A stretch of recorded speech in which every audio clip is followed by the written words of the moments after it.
প্রবাসী অনেক রেমিটেন্স যোদ্ধা আছে, বিদেশে গিয়ে পরিবার বিচ্ছিন্ন একটি সমাজে তাদেরকে মৃত্যুবরণ করতে হয়। লাশটা আনার সময় দালালদের দৌরত্বের মধ্যে তাদেরকে পড়তে হয়। আমরা চাই না দালালদের দৌরত্বের মধ্য দিয়ে তাদের লাশে বাসায় ফিরে এসে বাড়িতে ফিরে আসার প্রক্রিয়াটাও যেন বন্ধ না হয়। আপনার এই দ্বিমত প্রকাশের স্বাধীনতা অব্যাহত থাকুক। আপনি যেন নির্বিঘ্নে, আপনি যেন রাষ্ট্রের যিনি সর্বময় ক্ষমতার অধিকারী যিনি হবেন তাকেও যেন জিজ্ঞেস করতে পারেন যে আপনার ইনকাম কত এবং আপনি কিভাবে আপনার ব্যয় নির্বাহ করেন। আসসালামু আলাইকুম সবাইকে। আপনারা যারা কিছুক্ষণ আগে আমি একটি বিজ্ঞপ্তি হাতে পেয়েছি, সেটি হচ্ছে প্রবাসী ভোটার যারা রয়েছে বিশ্বের বিভিন্ন প্রান্তে, বাংলাদেশ থেকে প্রতি বছর একটা উল্লেখযোগ্য সংখ্যক মানুষ বিদেশে যায়। বাংলাদেশ ছাড়া বিভিন্ন দেশে, বিশেষ করে মধ্যপ্রাচ্য, ইউরোপ, ইউএসএ, তারপর হচ্ছে অস্ট্রেলিয়া, পৃথিবীর বিভিন্ন প্রান্তে বাংলাদেশের মানুষ জীবিকার তাগিদে যায় অথবা ভালো একটা জীবনের সংস্থানে তারা বিদেশে যায়। এবং প্রবাসীদের বাংলাদেশের অর্থনীতিতে কন্ট্রিবিউশন, বাংলাদেশের সবচেয়ে বড় খাত সেটা হচ্ছে আমাদের রেমিটেন্স খাত। তো রেমিটেন্স যোদ্ধা ভাইয়েরা বিদেশের বিভিন্ন প্রান্তে আছেন। আপনাদের আজকে নির্বাচন কমিশন একটি বিজ্ঞপ্তি দিয়েছেন, আপনাদের এবার নির্বাচনে পোস্টাল ব্যালটের মাধ্যমে ভোট দেওয়ার শেষ সময় হচ্ছে 25 জানুয়ারি। অর্থাৎ আপনাদেরকে যে পোস্টাল ব্যালটটি পাঠানো হয়েছে সেই ব্যালটে আপনারা 25শে জানুয়ারির মধ্যেই আপনারা ভোট কার্যক্রম আপনাদেরকে সম্পন্ন করতে হবে। দেখেন, ভোট কি মার্কায় দিচ্ছেন সেটার থেকে জরুরি হচ্ছে আপনার ভোট প্রদান করাটা। যারা প্রবাসী রেমিটেন্স যোদ্ধা আপনারা রয়েছেন, আপনাদেরকে বিভিন্ন হেনস্থার মধ্যে পড়তে হয়। আপনি যখন ভিসার জন্য, আমি যেহেতু একজন রেমিটেন্স যোদ্ধার সন্তান, আমার বাবা দীর্ঘ 22 বছরের বেশি সময় বিদেশে ছিলেন। উনি মধ্যপ্রাচ্যে মূলত ছিলেন, উনি সৌদি, দুবাই, ওমান উনি ছিলেন দীর্ঘ অনেক বছর। অর্থাৎ আমি কুমিল্লা অঞ্চল একটা রেমিটেন্স যোদ্ধা অধ্যুষিত একটা এলাকার সন্তান। আমি দেখেছি আমার বাবা চাচারা বা যারা বিদেশে থাকেন, তারা যখন বিদেশে যাওয়ার জন্য পাসপোর্ট করতে যান, পাসপোর্ট করার সময় থেকে তাদের দুর্ভোগ শুরু হয়। এর সাথে যুক্ত হয় অ্যাম্বাসির অসহযোগিতা এবং এয়ারপোর্টের হয়রানি হেনস্থা তো আছেই। এই সকল সমস্যার সমাধান নিশ্চিত কল্পে আপনার ভোটাধিকার প্রয়োগটি গুরুত্বপূর্ণ। কারণ যখন যে সরকারি ক্ষমতায় আসুক না কেন পরবর্তীতে, সেই সরকার যখন অনুধাবন করবে যে আগামী বছর আমাকে ক্ষমতায় আসার জন্য এই ব্যালট, প্রবাসীদের ভোট আমার ক্ষমতায় আসার জন্য একটি গুরুত্বপূর্ণ ভূমিকা রাখবে, তখন প্রবাসীদের সমস্যা সমাধানের ক্ষেত্রে তারা আরও বেশি মনোযোগী হবে। এয়ারপোর্টের সমস্যা সমাধানে মনোযোগী হবে। প্রবাসীদের যে এম্বাসিতে যেভাবে হয়রানি করা হয় সেই হয়রানি নিরসনে মনোযোগী হবে। দালালদের নিরসনে মনোযোগী হবে। পাসপোর্ট অফিসের যে দৌরাত্ম্য রয়েছে সেটি নিরসনে মনোযোগী হবে। অর্থাৎ আপনার যে অধিকার সেটি বুঝে পেতে হলেও আপনার ভোটটি আপনি প্রদান করুন। যে মার্কায় ইচ্ছা সে মার্কায় প্রদান করুন। কারণ আপনার পছন্দের প্রতিনিধিত্বে যেন সংসদে গিয়ে আপনার অধিকার নিয়ে কথা বলতে পারে। কিন্তু যদি আপনি ভোট প্রদান থেকে বিরত থাকেন, তাহলে আগামী ইলেকশন পরবর্তীতে আপনার সমস্যার সমাধান কল্পে যেটি হবে সেটি হচ্ছে উদাসীন থাকবে সরকার।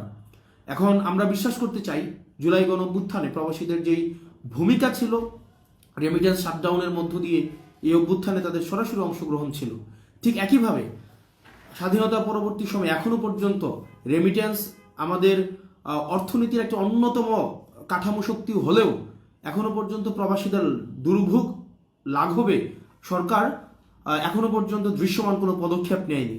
সেটি নেওয়ার জন্য আমরা বিশ্বাস করি ক্ষমতায় আপনাদের অংশগ্রহণ প্রয়োজন। প্রবাসী অনেক রেমিটেন্স যোদ্ধা আছে, বিদেশে গিয়ে পরিবার বিচ্ছিন্ন একটি সমাজে তাদেরকে মৃত্যুবরণ করতে হয়। লাশটা আনার সময় দালালদের দৌরত্বের মধ্যে তাদেরকে পড়তে হয়। আমরা চাই না দালালদের দৌরত্বের মধ্য দিয়ে তাদের লাশে বাসায় ফিরে এসে বাড়িতে ফিরে আসার প্রক্রিয়াটাও যেন বন্ধ না হয়। সেজন্য প্রবাসীদের সকল সমস্যার সমাধান নিহিত রয়েছে আগামী ভোটাধিকার প্রয়োগের মধ্য দিয়ে। ইচ্ছা আপনার, আপনি কাকে সংসদে দেখতে চান, যাকে ইচ্ছা আপনি তাকে ভোট দেন, তবে আগামী নির্বাচনে অবশ্যই আপনি ভোটাধিকার প্রয়োগ করুন এবং সেটি সর্বশেষ সময় হচ্ছে 25 তারিখ। এবং রেমিটেন্স যুদ্ধে আপনারা যারা রয়েছেন, দেশটাকে আপনারাও আমাদের মতো ধারণ করেন, আমরা জানি। ইভেন অনেক ক্ষেত্রে বেশি ধারণ করেন। অনেকে আছে, আমি অনেকের সাথে আমার কথা হয় যারা দেশে কখনো না আসলেও তাদের সমস্যা নেই, তারা অলরেডি বিদেশে প্রতিষ্ঠিত, তারা বিদেশে দেশ থেকে কিছু নিয়ে যাবে, তাদের এই ধরনের কোনো দেশের প্রতি এই ধরনের কোনো প্রয়োজনীয়তা তাদের নেই। না থাকা সত্ত্বেও দেশের প্রতি তাদের যেই আন্তরিকতা, দেশের প্রতি তাদের যেই অকৃত্রিম যে কৃতজ্ঞতা, দেশের প্রতি তাদের যেই দায়বদ্ধতা, সেই দায়বদ্ধতা আমাদেরকে আরো বেশি দায়িত্বশীল করে। কারণ তারা দেশকে দিচ্ছে, দেশ থেকে আসলে কিছু নিচ্ছে না।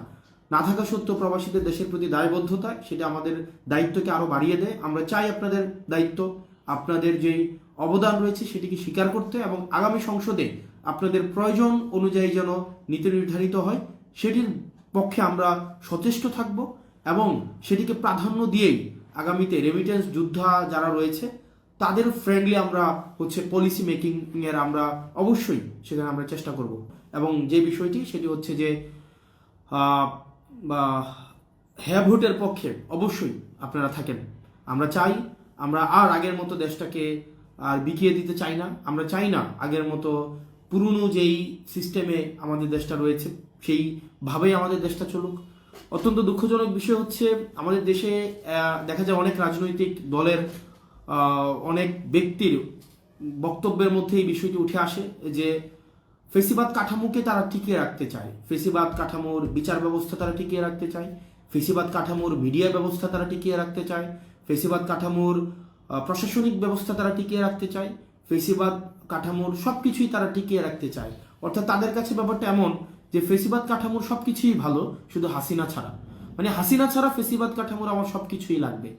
আপনারা যদি চান যে হাসিনা যেভাবে স্থায়ীভাবে দেশ থেকে দেশের মানুষ প্রত্যাখ্যান করেছে, ঠিক সেভাবে ফেসিবাদ কাঠামোকেও সারা দেশের মানুষ এভাবে প্রত্যাখ্যান করুক, তাহলে আপনার মতামত অবশ্যই হ্যাঁ ভোটের পক্ষে হোক। আপনারা যারা আমার কমেন্ট বক্সে গালাগালি করছেন, গালাগালি করতে পারেন, সেটি স্বাধীনতা টিকিয়ে রাখার জন্য আপনার আগামীতে আপনার যেই গণভোট, সেই গণভোটে আপনাকে হ্যাঁ দিতে হবে। কারণ আপনি যদি হা না দেন, দেখা যাবে কিছুদিন পরে বাসা থেকে কমেন্ট করার জন্য বাসা থেকে উঠাই নিয়ে যাবে হাসিনার মতো করে। আপনার এই দ্বিমত প্রকাশের স্বাধীনতা অব্যাহত থাকুক। আপনি যেন নির্বিঘ্নে, আপনি যেন রাষ্ট্রের যিনি সর্বময় ক্ষমতার অধিকারী যিনি হবেন, তাকেও যেন জিজ্ঞেস করতে পারেন যে আপনার ইনকাম কত এবং আপনি কিভাবে আপনার ব্যয় নির্বাহ করেন। তাকেও যেন আপনি নির্বিঘ্নে প্রশ্ন করতে পারেন, যেমন প্রশ্ন আপনি আমাদেরকে এতদিন ধরে করে গিয়েছেন। কিন্তু বিষয়টা যদি এমন হয় যে প্রশ্নটা শুধুমাত্র নির্দিষ্ট একটি শ্রেণীর জন্য বরাদ্দ, আপনাকে মস্তক অবনতভাবে আপনাকে ক্ষমতার সামনে মাথা নত করতে হয়, তাহলে সেটি হবে আমাদের এই 24-এ অর্জিত স্বাধীনতার অবমূল্যায়ন। সেজন্য আমরা যদি স্বাধীনতাকে স্থায়ী করতে চাই, আমরা যদি প্রশ্ন করা অব্যাহত রাখতে চাই, দ্বিমত করা অব্যাহত রাখতে চাই, এই গালির স্বাধীনতা যেটি আপনি আমার কমেন্ট সেকশনে প্রয়োগ করছেন সেটি যদি অব্যাহত রাখতে চান, তাহলে অবশ্যই আগামীতে গণভোটে হের পক্ষে আপনার ভোটটা হোক। আপনারা ভালো থাকবেন, সুস্থ থাকবেন। সালামু আলাইকুম রহমতুল্লাহি ওয়া বারাকাতুহু।